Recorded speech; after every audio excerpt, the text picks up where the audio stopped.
Hello fam, welcome back to ನನ್ನ ಇನ್ನೊಂದು ಪುಟಾಣಿ ವ್ಲಾಗ್ಗೆ.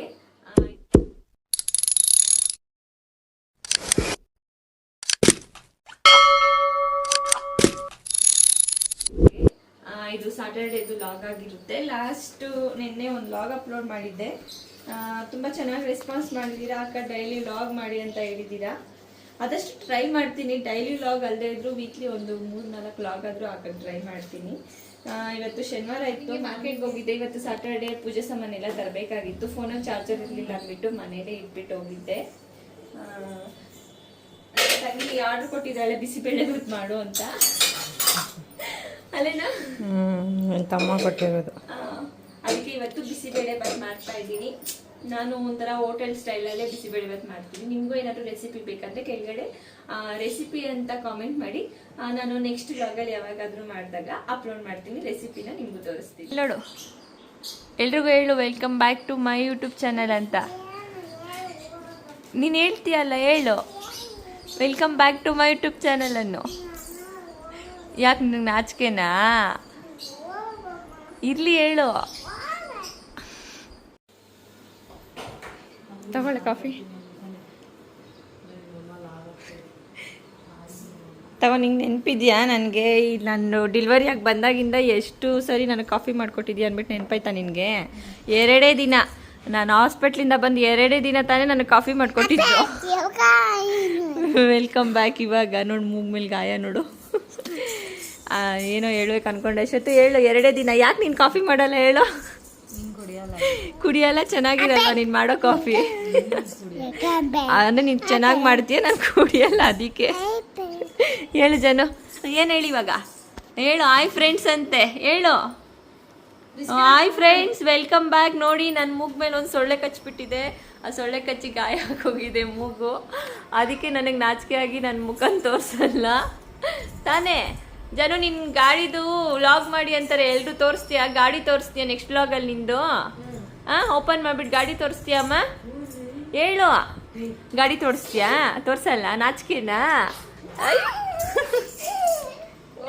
ಇದು ನಾನು ಮಾಡಿರೋ ಅಂಥ ಬಿಸಿಬೇಳೆ ಬಾತ್ ರೆಸಿಪಿ. ನೋಡೋಕೆ ಮಾತ್ರ ಚೆನ್ನಾಗಿಲ್ಲ, ಟೇಸ್ಟ್ ಕೂಡ ತುಂಬ ಚೆನ್ನಾಗಿರುತ್ತೆ.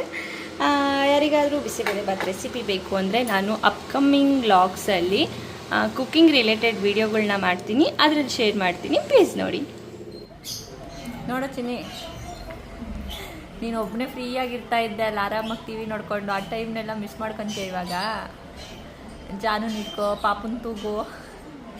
ಹೇಳಿರಲಿ, ನಾನೇನು ಅಂದ್ಕೊಳಲ್ಲ. ಹೇಳು, ನಾನು 2 ತಿಂಗಳು ಊರಿಗೆ ಹೊರಟೋಗ್ತೀನಲ್ಲ. ಖುಷಿಯಾಗಿ ತುಗ್ತಾ ಇದೆಯಾ? ಮತ್ತೆ ಪಾಪುನ ಕೋಪದಲ್ಲಿ ತುಗ್ತಾ ಇದೆಯಾ? ನೋಡ್ಕೊಂಡು ಹೇಳು, ನೋಡೋಣ. ಆ ಕಡೆ ತಿರುಗಿದ್ಯಾ ಅಂದರೆ ಕೋಪದಲ್ಲಿ ತುಗ್ತಾ ಇದೆಯಾ, ಈ ಕಡೆ ತಿರುಗಿದ್ಯಾ ಅಂದರೆ ಖುಷಿಯಲ್ಲಿ ತುಗ್ತಾ ಇದೆಯಾ? ನೀನೇ ಮಿಸ್ ಮಾಡ್ಕೊತೀಯ ತಾನೇ ಇನ್ನೊಂದು 2 ತಿಂಗಳಾದಮೇಲೆ? ಪಾಪುದು ಇವಾಗಷ್ಟೇ ಸ್ನಾನ ಆಯಿತು. ಇವತ್ತು ತಲೆಗೆ ಮಾಡಿಸ್ಬೇಕಾಗಿತ್ತು. ಅವಳನ್ನೆಲ್ಲ ರೆಡಿ ಮಾಡಿಬಿಟ್ಟು ಅವಳನ್ನ ಮಲಗಿಸ್ತಾ ಇದ್ದೀನಿ. ಇವಾಗ ಆಲ್ರೆಡಿ ಟೈಮು 12 o'clock ಆಗಿದೆ. ನನ್ನ ದೊಡ್ಡ ಮಗಳಿಗೆ ರೆಡಿ ಮಾಡಿಸ್ಬೇಕು, ಇನ್ನು ಅವಳಿಗೆ ಸ್ನಾನ ಮಾಡಿಸ್ಬೇಕು. ನೋಡಿ, ಅವಳು ಇಷ್ಟು ತೀಟೆ ಮಾಡ್ತಾಳೆ ಅಂತಂದರೆ, ತೀಟೆಗೆ ಇನ್ನೊಂದು ಹೆಸರು ನನ್ನ ಮಗಳು. ಅಷ್ಟು ತೀಟೆ ಮಾಡ್ತಾಳೆ. ಯಾರಿಗಾದರೂ ಬೇಕಾದರೆ ಹೇಳಿ, ಇವಳನ್ನ ಕೊಟ್ಟುಬಿಡ್ತೀನಿ. ಹೋಗಿ ನೀನು, ಯಾರಾದರೂ ತಗೊತಾರಂತ ಹೋಗ್ತೀಯಾ? ಮಾರೋದೆಲ್ಲ ಫ್ರೀಯಾಗೆ ಕೊಟ್ಟುಬಿಡ್ತೀನಿ ಜಾನು. ಆ ದಾರ ಎಲ್ಲ ಎಷ್ಟು ವೇಸ್ಟ್ ಮಾಡ್ತಿದ್ಯಾ ಜಾನು? ನೋಡು, ಇಲ್ಲಿ ಮಾಮ ಗಿಡ ಮಾಡ್ತಿದ್ರೆ ಮಾಮ ಕಾಲಿಗೆಲ್ಲ ಸುತ್ಕೊಂಡು ನೀನು ಹಿಂಗೆಲ್ಲ ಮಾಡ್ತಾರಾ? ಸ್ನಾನ ಮಾಡಲ್ಲ ನೀನು? ಹಿಂಗೆ ಗೊಬ್ಬಾಗಿರ್ತೀಯಾ? ಹೇಳು. ನಾನು ಸ್ನಾನ ಮಾಡೋದು ಬೇಡ, ನೀನು ಮಾಡಲ್ವ? ಹೇಳು ಜಾನು. ಮಾತಾಡಲ್ಲ ತಾನೆ ಇವಾಗ ಮಾತ್ರ. ಎಷ್ಟು ತೀಟೆ ಮಾಡ್ತೀಯ ಜಾನು? ಅಲ್ಲಿ ಪಾಪುನ ತೂಗ್ಲ ನೀನು ನೋಡ್ಕೊಂಡ್ಲ? ಏನು ಮಾಡಲಿ ಹೇಳು ನಾನು? ಹೇಳು, ಏನು ಮಾಡಲಿ ಹೇಳು? ಸ್ಕೂಲ್ಗೆ ಹೋಗ್ತೀಯಾ? ಹೇಳು. ಇಷ್ಟು ಹಠ ಮಾಡಿದ್ರೆ ನಿಜ ನೆಕ್ಸ್ಟ್ ಇಯರ್ ಅಲ್ಲ, ಈ ಇಯರೇ ಸ್ಕೂಲ್ಗೆ ಹಾಕ್ಬಿಡ್ತೀನಿ ನಿನ್ನನ್ನು. ವಿಡಿಯೋ ಹಿಡಿತಾರ ಫೋಟೋ ಅಲ್ಲ. ಇಲ್ಲಿ ನೋಡು, ಇಲ್ಲ ಅಮ್ಮ ನೋಡು, ನೋಡಿ ಎಷ್ಟು ಚೆನ್ನಾಗಿದೆ. ರೆಡಿ ಆದ? ಎಲ್ಲಿ ಕತ್ತಮ್ಮ? ಎಲ್ಲಿ ಕತ್ತಿತ್ತು? ಬರ್ತಾಯ್ತಾ? ಇವತ್ತು ಚಾಮಿ ಮನೆ ಕ್ಲೀನ್ ಮಾಡಬೇಕು ತಾನೇ? ಇವರೆಲ್ಲ ಕ್ಲೀನೇ ಮಾಡೋದ ತಾನೇ? ಇಷ್ಟೊತ್ತಾಯಿತು, 1 o'clock ಆಯಿತು. ಸ್ನಾನ ಎಲ್ಲ ಆಗೋಷ್ಟು ರೆಡಿ ಆಗೋಷ್ಟರಲ್ಲಿ ಇವಾಗ ದೇವ್ರ ಮನೆಯನ್ನು ಕ್ಲೀನ್ ಮಾಡ್ತಾ ಇದ್ದೀನಿ. ದೇವ್ರ ಮನೆ ಎಲ್ಲ ಕ್ಲೀನ್ ಮಾಡಿ ಪೂಜೆ ಮಾಡಿ ಆಯಿತು. ಆಲ್ಮೋಸ್ಟ್ ಫುಲ್ಲು ಕ್ಲೀನ್ ಆಯಿತು. ಬಾಗಿಲುಗಳೆಲ್ಲ ಒರೆಸ್ತಾ ಇದ್ದೀನಿ, ನೀಟಾಗಿ ಒರೆಸೋಣ ಅಂತ. ನನ್ನ ತಂಗಿನೂ ಕೆಲ್ಸಕ್ಕೆ ಹೋಗ್ತಾಳೆ, ನಮ್ಮಮ್ಮನೂ ಕೆಲ್ಸಕ್ಕೆ ಹೋಗುತ್ತೆ. ನನ್ನ ತಮ್ಮ ಕೂಡ ಇರಲ್ಲ ಮನೇಲಿ, ಇಲ್ಲ ನನ್ನ ತಂಗಿ ನಮ್ಮಮ್ಮ ಮಾಡ್ಕೊತಾರೆ. ಅದಕ್ಕೆ ನೀಟಾಗಿ ಒರೆಸಿ ಕೊಟ್ಬಿಟ್ರೆ ಅವ್ರು ಮತ್ತೆ ಯಾವಾಗಾದ್ರೂ ವರಮಹಾಲಕ್ಷ್ಮಿ ಹಬ್ಬಕ್ಕೆ ಬೇರೆ ಹಬ್ಬ ಇವಾಗ ನಾನು ನೀಟ್ ಮಾಡಿಕೊಟ್ರೆ ನೆಕ್ಸ್ಟ್ ಅವ್ರು ಯಾವಾಗಾದರೂ ಮಾಡ್ಕೊತಾರೆ ಅಂತ ಫುಲ್ಲು ಡೀಪ್ ಕ್ಲೀನ್ ಮಾಡ್ತಾ ಇದ್ದೆ. ಹೇಳ್ತೀರ ಅಕ್ಕ ಬಾಣಂತಿ ಸುಸ್ತಾಗಲ್ಲ ಅಂತ. ಸುಸ್ತಾಗುತ್ತೆ ಅಂದ್ಕೊಂಡ್ರೆ ಸುಸ್ತಾಗುತ್ತೆ, ಸುಸ್ತಾಗಲ್ಲ ಅಂದ್ಕೊಂಡ್ರೆ ಸುಸ್ತಾಗಲ್ಲ. ಆಲ್ಮೋಸ್ಟ್ ರೆಸ್ಟ್ ಮಾಡ್ತೀನಿ. ಒಂದೊಂದು ದಿನ ಮಾತ್ರ ಸ್ವಲ್ಪ ಕೆಲಸ ಇರುತ್ತೆ ಅಷ್ಟೇ, ಜಾಸ್ತಿ ಏನಿರಲ್ಲ. ಹಾಗಂತ ತಪ್ಪಾಗಿ ತಿಳ್ಕೊಬೇಡ್ರಿ, ನಿಮ್ಮ ತವ್ರ ಮನೆಯವ್ರು ಬಾಣಂತನ ಮಾಡಲ್ವಾ ಹಂಗೆ ಹಿಂಗೆ ಅಂತ ಅಂದ್ಬಿಟ್ಟು. ಅಷ್ಟೇ ಆಯ್ತು, ಕ್ಲೀನ್ ಆಗಿದೆ. ನೋಡ್ತೀನಿ ಎಷ್ಟು ಚೆನ್ನಾಗೈತೆ ಬಾಗಿಲುಗಳು ಇವಾಗ. ಇದಕ್ಕಿಂತ ನೀಟಾ ಅತ್ತ ಇವತ್ತೇಕ ಮಮ್ಮಿ ಏನ್ ಮಾಡ್ತಿದ್ದಾರೆ? ಬಾಗ್ ಓದ್ತಿದ್ದೆ. ಏನಿದೆ ಇಲ್ಲಿ ಮುಖ ಇಲ್ಲಿ ಮಾಮ ಕುಂಕುಮ ಕುಂತಿದ್ದಾರೆ. ಇಗೋ ಇಲ್ಲಿ ಮಮ್ಮಿ ಏನ್ ಮಾಡ್ತಿದ್ದೆ? ಬಿಟ್ಟು ಅಲ್ಲಿದ್ದಾರೆ, ಮಾಮ ಎಲ್ಲಿದ್ದಾರೆ, ಮಮ್ಮಿರು ಎಲ್ಲಿದ್ದಾರೆ? ಇವತ್ತು ಯಾಕಪ್ಪ ಭಾಗವತ ಇದ್ವಿ ನಾವು.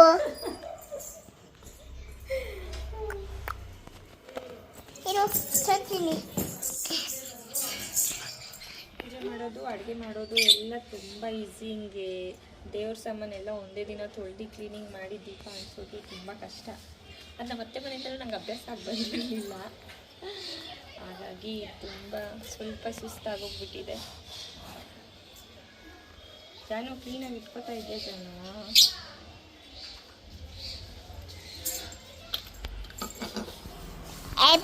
ಯಾಕ ಇಲ್ಲಿ ನಮ್ಮಮ್ಮ ಇದ್ದಾರೆ, ಚಚ್ಚಿಟ್ಟಿರಕ್ಕೆ ದಚ್ಚಿದ್ದಾರೆ. ಇಲ್ಲಿದ್ದಾನೆ ಮಾಮ, ಇಲ್ಲಿದ್ದಾನೆ. ಆವಾಗಲೇ 2:30 ಆಗೋಗ್ಬಿಟ್ಟಿದೆ. ಇವಾಗ ಊಟ ಮಾಡ್ಬೇಕಿನ್ನ. ಏನು ಮಾಡಿದ್ಲು ಚಿಚ್ಚಿ? ಬಾ ಹೊಡಿಯೋಣ ಬಾ. ಯಾಕೆ ಎಷ್ಟೋಯ್ತು? ಬಾ. ಇಲ್ಲ ಬಾ ಹೊಡಿಯೋಣ ಬಾ. ಇಲ್ಲ ಬಾ.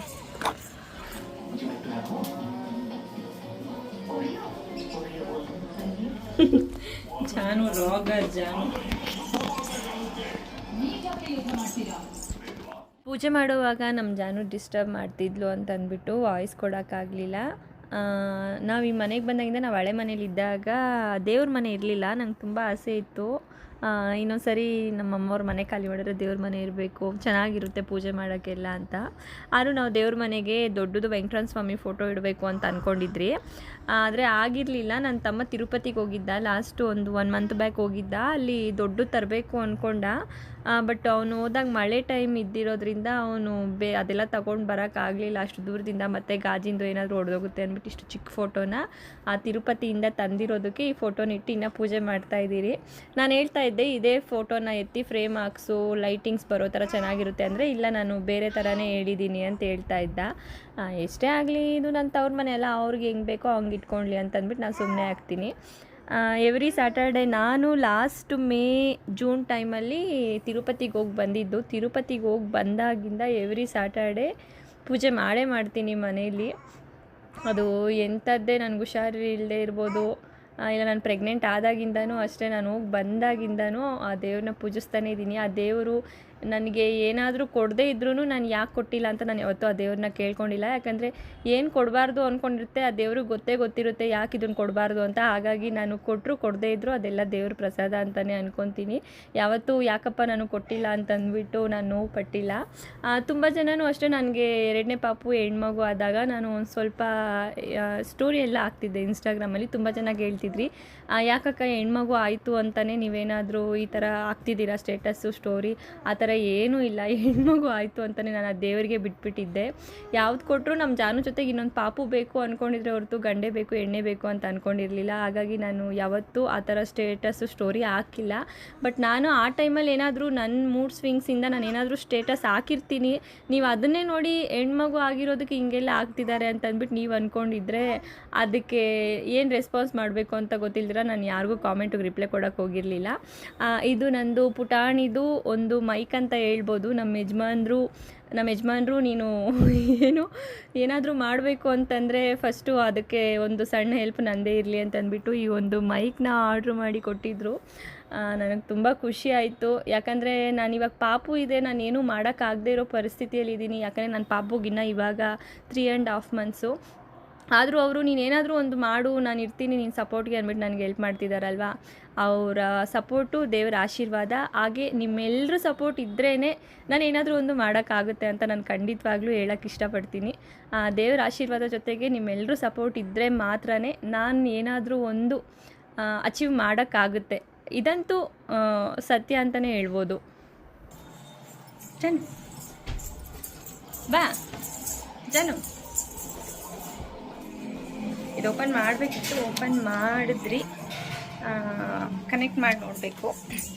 ನಮ್ಮ ಯಜಮಾನ್ರು ಬೈತಾನೆ ಇದ್ದರು. ಇಲ್ಲ ಅಂದರೂ ಇದನ್ನು ಆರ್ಡ್ರ್ ಮಾಡಿ ಒಂದು 4-5 ದಿನ ಆಗಿತ್ತು. ನಾನು ಪೂಜೆ ಮಾಡಿ ಶನಿವಾರನೇ ಓಪನ್ ಮಾಡಬೇಕು ಅಂತಂದ್ಬಿಟ್ಟು ಇಷ್ಟು ದಿನ ಓಪನ್ ಮಾಡಿರಲಿಲ್ಲ. ಯಾವುದಾದ್ರೂ ಮೊದಲನೇದು ಹೊಸ ಕೆಲಸ ಸ್ಟಾರ್ಟ್ ಮಾಡಬೇಕಂದ್ರೆ ದೇವರ ಆಶೀರ್ವಾದ ತಗೊಂಡೇ ಮಾಡಬೇಕನ್ಸುತ್ತೆ. ತುಂಬ ಒಳ್ಳೆಯದಾಗುತ್ತೆ, ನಾನು ತುಂಬ ನಂಬಿದ್ದೀನಿ. ಅದಕ್ಕೆ ಥ್ಯಾಂಕ್ ಯು ರೀ ಯಜಮಾನ್ರೆ. ಇದು ಅವ್ರು ತಗೊಟ್ಟಿದ್ದಾರೆ. ಬಟ್ ಇದಕ್ಕೆ ಒಂದು ವ್ಯಾಲ್ಯೂ ಬೇಕು ಅಂದರೆ ಅದೆಲ್ಲ ನಿಮ್ಮ ಸಪೋರ್ಟಿಂದ ಮಾತ್ರ ಸಿಗೋಕ್ಕೆ ಸಾಧ್ಯ ಅಂತ ನಾನು ಅಂದ್ಕೊಂಡಿದ್ದೀನಿ. ಹಾಗೆ ಸ್ಯಾಟರ್ಡೇ ಆಗಿರೋದ್ರಿಂದ ದೇವಸ್ಥಾನಕ್ಕೂ ಹೋಗಿ ಬರೋಣ ಅಂತಂದ್ಬಿಟ್ಟು ನಾನು ನಮ್ಮಮ್ಮ ಮನೆಗೆ ಬಂದು 4 ಮಂತ್ಸ್ ಆಯಿತು. 4 ಮಂತ್ಸಲ್ಲಿ ಇದೇ ಮೊದಲನೇ ಸರಿ ದೇವಸ್ಥಾನಕ್ಕೆ ಹೋಗ್ತಾ ಇರೋದು. ಅಂದರೆ ಇದೇ ಮೊದಲನೇ ಸರಿ ವೆಂಕಟೇಶ್ವರ ಸ್ವಾಮಿ ದೇವಸ್ಥಾನಕ್ಕೆ ಹೋಗ್ತಾ ಇರೋದು.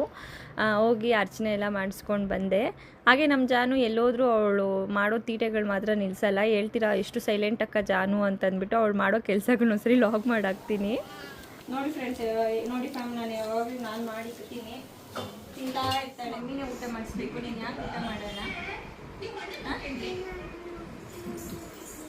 ನಾನಂದ್ರೆ ನಿನ್ಗೆ ಇಷ್ಟ, ಇದು ನೈಸ್ ಅಷ್ಟೇ.